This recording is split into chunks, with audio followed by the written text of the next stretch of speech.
My story starts with me moving to Nigeria. I moved to Nigeria when I was 11. It was a very big change for me, moving halfway across the world, leaving the life I knew in Minnesota to begin a new one in Nigeria. Adjusting to life in Nigeria was hard because it was difficult for me to find friends and to get used to living and schooling there. But I was able to get through it with the help of my family, mainly my brother. As the years go by, I began to get more used to being in Nigeria. And then I got sick. Out of nowhere, I began to have seizures every other day, which would be hard for any 14-year-old boy.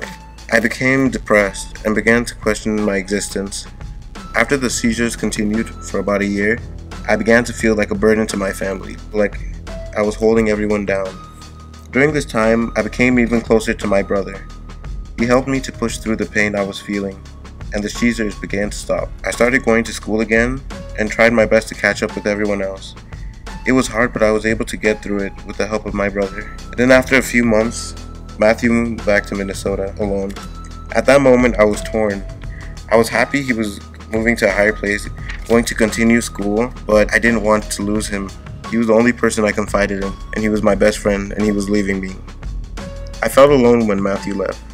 I didn't know what to do. I was lost.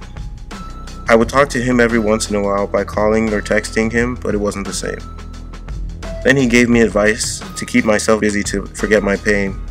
So I started to play soccer, read, and write, and became more religious. Finally, after a year, I was able to move back to Minnesota.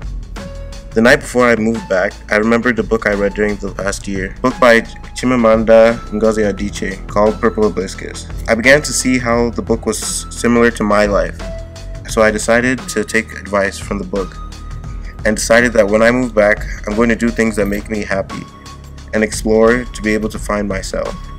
Once I moved back, I was able to do things I never thought I'd be able to do.